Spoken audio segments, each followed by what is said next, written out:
دکتۆر ڕزگار گەڵاڵی شۆڤەکاری سیاسی و شارەزای کاروباری ئۆکرانیا ڕاستەوخۆ لەگەڵمانە. دکتۆر ئەم کاتت باش، زۆر بەخێر بێ بۆ کوردستان 24. چیڵێن لەبارەی پێدانی موشکی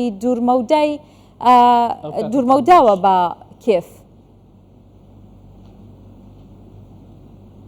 بەڵێ کاتتان باش و شەوتان شاد.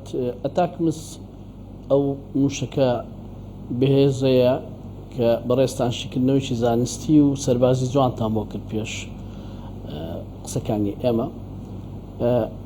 ئەمریکا تاوەکو ئێستا 80 میلیارد دلار سەرفی بۆ لەم شەڕێکە نەخوازراوە بۆ ئۆکرانیەکان لەگەڵ رووسایە، شەڕێکی اقتصادی نێودەوڵەتیە کە شەڕێکە مەودای بەستەڵەکی سنوورەکانی یاسای نێودەوڵەتی دەگۆڕێ کە گۆڕانکاری لە نێوان بلۆچ و ڕۆژهەڵات و ڕۆژئاوا دێنتە پێشەوە، کە بینیمان لاڤرۆڤ وەزیری دەرەوەی رووسیا پەیامێکی زۆری گرنگ و نوێی کاری پێشکەش بە وڵاتانی دنیا کرد لە پاڵپشتیکردنی لە ئیسلامە، لە پاڵپشتیکردنی لە ئەفریقیا، لە پاڵپشتیکردنی ئازادکردنی کۆلۆنیالیزمی نێودەوڵەتیە، لە ئیمپریالیزمی نێودەوڵەتیە.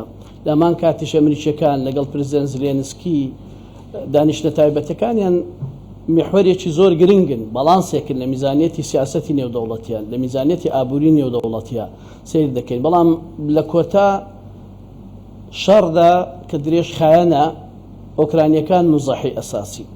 ئۆکرانیەکان ئێستا تەرکیزیان لەسەر اقتصادی سەربازی خۆیتیان، پێویستیان بە چەکی خۆیانە.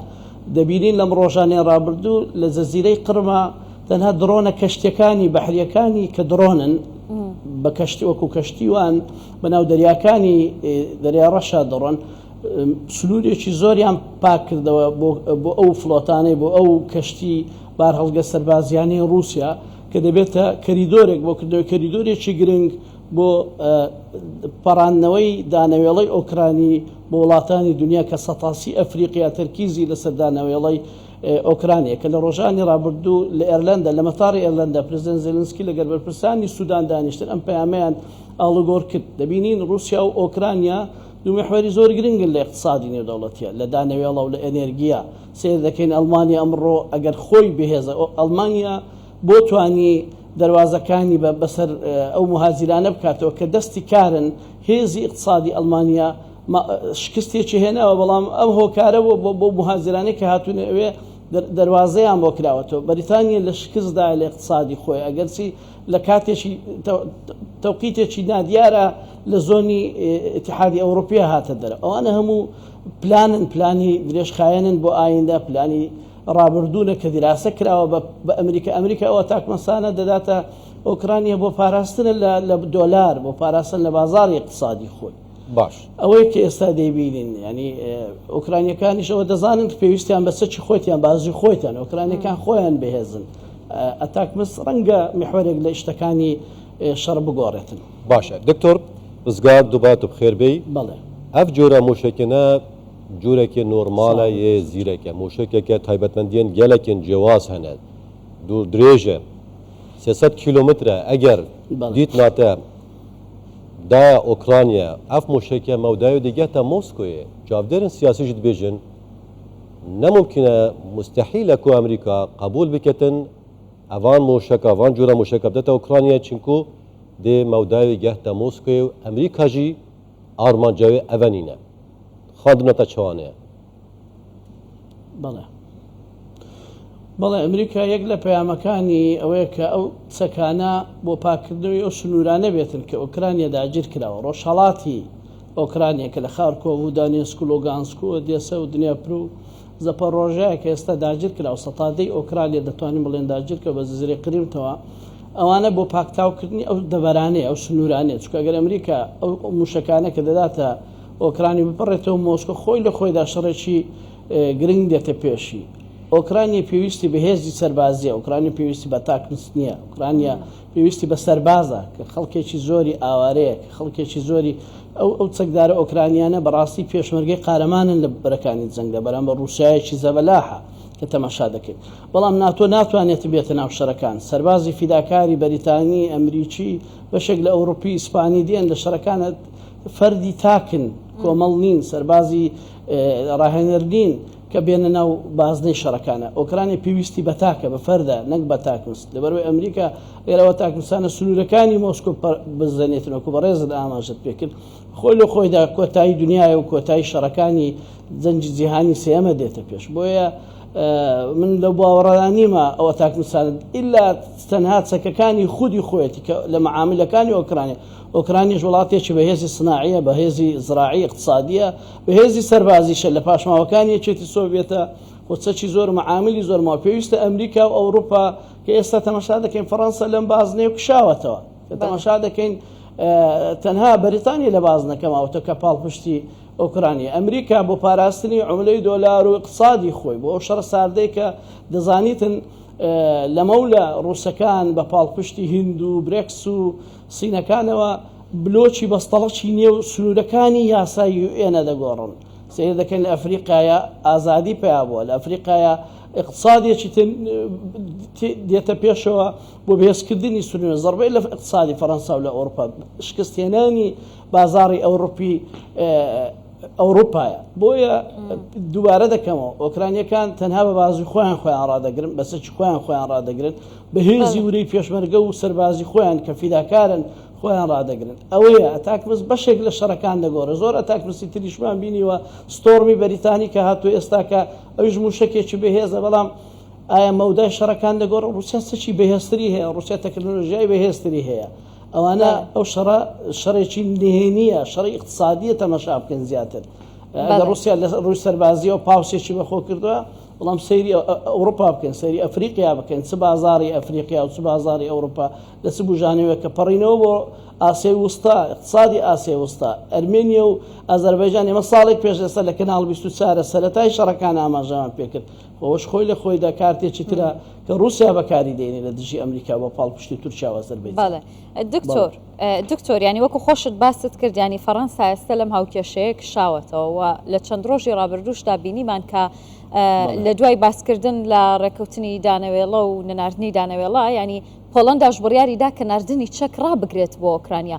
پێتان وایە وردەوردەیدی وڵاتانی نێو ناتۆ و نێو ڕۆژئاوا دەکشێنەوە لەم جەنگە و لە هاوکاریکردنی ئۆکرانیا؟ بەڵێ لە معاهدەی بۆ دابێستا ساڵی 91 کە چەکی ئەتۆمی چەکێ بەهێزەکانی یەکێتی سۆڤێت لە شارەکەی من بوو لە خارکۆڤە بە ناوی شەیتان، ئەو چەکانە کە پارچە کرا و بەشێک بۆ ئەمریکا و بۆ رووسیا و معداتەکانی دابەش کرا. ئەم معاهدە نووسرا، معاهدە فێڵ بوو لە ئەمریکا، وەکو چەند جارێشتر فێر لە کورد دەکرێت، ئەوەش فێر لە ئۆکرانیەکان کرا، فێر لە ئۆکرانیەکان کرا بۆ پاراستنیەوان، بەڵام بە شەرتێک ئەوانە نێنە نێو ناتۆ. دوای ئۆکرانیا سەیری کرد بە پلانێکی ئەمریکی، یاریەکان ئاڵگۆڕی دەکرێت سنوورەکانی لە 2014 بینیمان چی بەسەر ئۆکرانیا داهات. ئەمریکا یاریەکی کرد لە مەیدانی خارکۆڤ و کیڤە، هاتنە پێشوو جەماوەرێک لە هەموو شارەکان، بەڵام لە مەیدانە لە کیڤە ئەو مزاهراتانە کرا و دەسەڵات گۆڕا و سەرۆک هەڵات بۆ سنوورەکانی ڕۆستۆڤ و رووسیایە. ئەلێوێەوە ئێمە تەمەشامان کرد یاریەکان خەتەرناکیشی تری هاتە پێشوو ئۆکرانی داوای ئەوەی کرد بێتە ناو بازنەی ناتۆیە.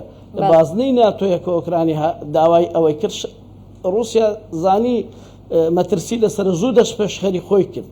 ئەگەر چیمانەوەڕێکی سەربازی نێوان بە رووسیا و رووسیا بوو، بەڵام بوو بە شەڕێکی نەخوازرا و تەنها ئێمە تەخدیدی تەوقیتەکانمان کرد لە کەناڵەکە ئێوەشە گوتمان لە دوای 22 ڕەنگە هەموو خەڵک باسی 16 دەکرد. ئێمە زووترمان گوت نەتەخیرترمان وت شەڕەکە هاتە پێش و ئێستاش دووبارەی دەکەم ئەم شەڕە درێژخایەنە 8 ساڵی پێویستە.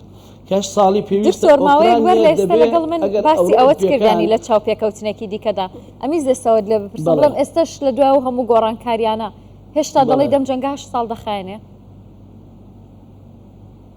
بەڵێ من پێ دەڵم 8 ساڵ دەخایەنێ، ئللا کارەساتێکی نەخوازرا و وەکوتم بە مردنی پوتینە یاخود بە مردنی زلێنسکە یاخود کارەسێتێکی بیئەی سروشتی لەسەر گۆی زەویە ڕووداتن جینە 8 ساڵ دەخایەنێت و پلانەکە شوا درێژ دەخایەنێتە برێکس تازە دەستی بە شەڕی اقتصادی کردووە.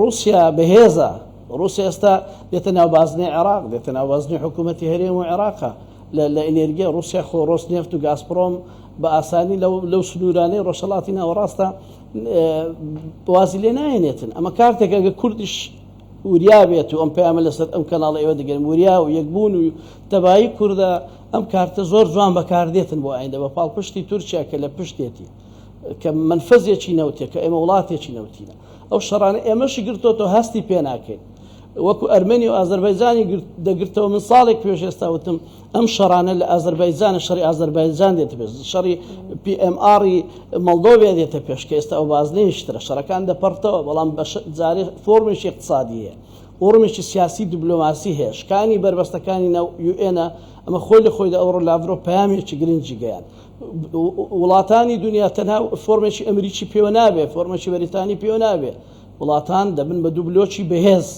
شەڕەکان شەڕی اقتصادی گرنگن ساحەکە ساحەی وڵاتانی ژێرەوەش بەسەر دەکەن باشە دکتۆر لەمە ولادێتە پێش لە اقتصادی نێودەوڵەتیە باشە دکتۆر تەگو درێژاوی شریانە سا بۆچی 8 ساڵ یعنی تایبەت بۆچی 8 ساڵ بۆچی 5 ساڵ نام ئەزێ هەر سەر پرسیار بکەم بۆ 8 ساڵ بەڵێ بۆ 8 ساڵ بۆ 9 ساڵ بەڵێ بەڵێ هەر سەر لە 2014ەوە مەدام بەڵێ لە 2014ەوە مەدان پێیا بوو کریم جیابەوە 8 ساڵی ڕێک ئۆکرانەکان تەدریب دران ڕەنگە زانیاری نهێنی بێتن من کەسانی نزیکم لە ئەمریکا لە نەرویجا لە زۆر وڵاتانی تر تەدریب دران لەلایەن ئەوانەوە بۆ ئامادەکردنیان بۆ 2022 ئێمە بە تەحلیلی سەربازی و اقتصادیە تەمەشا دەکەین ئەمە 2 ساڵی خایاندووە سەتادەی شەڕەکان دەستی پێ کردووە وانە سەتادە یعنی ئەمە لە قۆناغێکی کەم دەین ئازادکردنی ئەو زەویانەی کە داگیر کراون لەلایەن ئۆکرانی یاخود داگیرکردنی بە پێچەوانەی مرادفی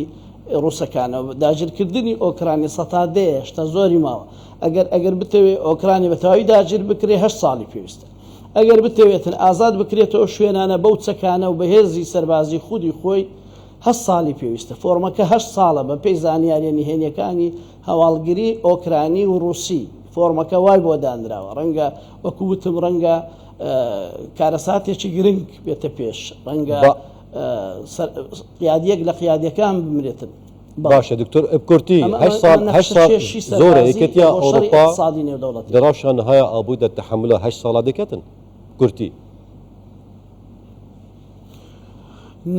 نەخێر ئەمە ئەمریکا کە دەبینین بەریتانیەکان لەگەڵ رووسیا بەنهێنی کۆبنەوەیان کردووە ئەمە لەلایەک ئەمە پەیامێک کە شکستی هێنانی ئەم زۆنە دەرچوونی بەریتانیا لە زۆنی بازاری ئەوروپیا ئەمانە هەموو پلانەکە بۆی دانراوە ئەمە جارێشتریش لەگەڵەوە ئاماژەمان پێکرد پلانی گەورەتر لەو شەڕانە هەیە ئەم دوو بلۆکە لەسەر ئەم دوو بلۆکە دەسەڵاتی تر هەنە لەسەر ئەم دەسەڵاتانە نوقتەی کۆتایی هەیە کە بۆ مانەوەی ملیارە ئاڵتونیەکە لەسەر زەوی ئەمانە هەموو پلانە ئەمە لە گۆترە نەهاتۆتە پێش بە حەقیقەت لە 2050 جارێشتر ئاماژەم پێکردەوە گۆی زەوی دەبێت بە 10 میلیارد پێویستە بە لە ناوبردننی شەڕ بە ڤایرۆس و بە کۆمەڵشدا خەڵک یەکلا ببێتەوە کۆتایی هێنانی گۆی زەوی نزیکە بەم شەڕانەی کە دەیبینین بۆی اقتصادی زەویش دانەوێڵی زەویش بەشی هەمومان ناکاتن ئاوی زەوی بەشی هەمومان ناکاتن بۆ پلانیان داناوە ئیمپریالیزم دەوڵەتیەکە ئەم شەڕانەکان وا دەخوازن دکتۆر ڕزگار